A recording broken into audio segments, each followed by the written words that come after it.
four fronts from all sides. In recent times, even criticising illegal entry into this country has become a pretty dangerous conversation, right? People have been sent to jail for just daring to voice an opinion on things that are quite clearly and very evidently taking place right in front of our very eyes. And it feels, at least, that our own police services, our government, courts and civil servants, the very people that are supposed to be there to serve and protect us, it feels like they've turned their backs on us, seemingly willing to protect and even further the cause of those that want to destroy us and our way of life, even willing to support the death of free speech. And that's just the first front that we're having to deal with. Being targeted and attacked by our own is a very bitter pill to swallow, and it's very hard to understand and to come to terms with. The second front comes in the shape of a section of our society who are currently very busy flexing their muscles as hard as they can, wherever they can, and whenever they can. And since October the 7th, 2023, there's no doubt that we've had literally hundreds and hundreds of thousands of people on our streets basically supporting terrorists. They've been allowed to vent their hate-filled spleens, cover their faces, calling for the death and destruction of the only Jewish nation on earth. And let's be honest, let's be clear here, the Jews will be just the start of their ethnic cleansing given the opportunity. These hate-filled cries, their calls for jihad and intifada, have not only been ignored, but in many ways they've been supported and aided by the state, who seem to have taken a side in the name of diversity, inclusion, and they think in the hope of a more peaceful life. But they're wrong. This isn't just about Israel anymore. This is an attempt to succeed where the Nazis failed. Oh yes, they want Europe. So the first front that I mentioned is naively backing up and seemingly supporting the second. The British people are under attack both from the front and the rear. But I'm afraid it gets even worse.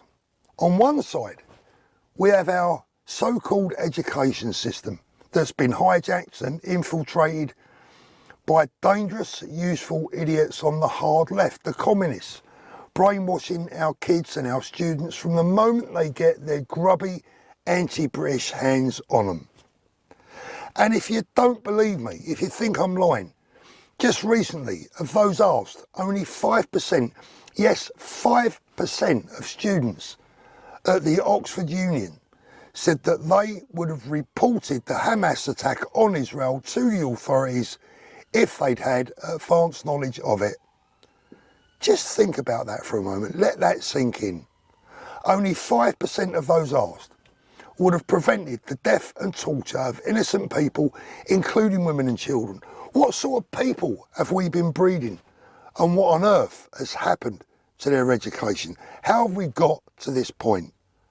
And then on the other side, we're being attacked by our own treacherous, cowardly media.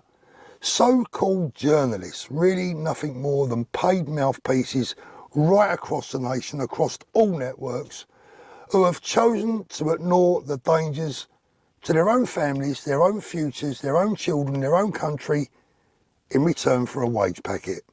Willing to spread and perpetuate words like Islamophobia, the biggest myth, the biggest con trick of the 21st century. Because a phobia is an irrational fear, it says that in the dictionary.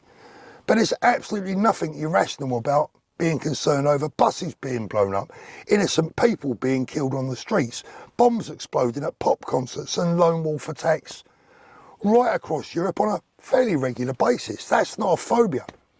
That's a stark reality. And if I'm lying, then why do we now have to have barriers everywhere?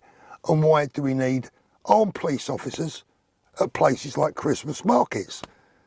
There's nothing irrational and there's no phobia involved over being concerned about a cult that allows first cousins to marry and have children who will physically and mentally suffer for the rest of their entire lives. There's no phobia involved in opposing 15-year-old girls, 15-year-old children being forced to marry their middle-aged perverted uncles.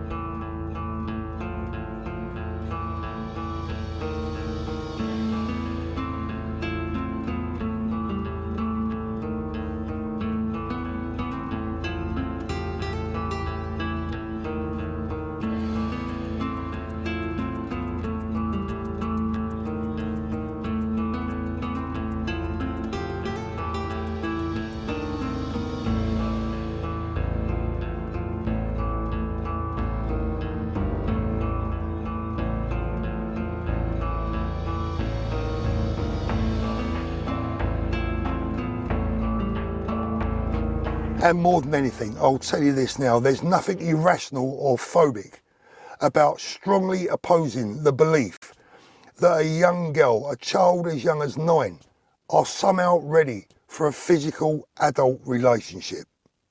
And it's definitely not a phobia to oppose any attempt to shut down the criticism of the things that I've just mentioned.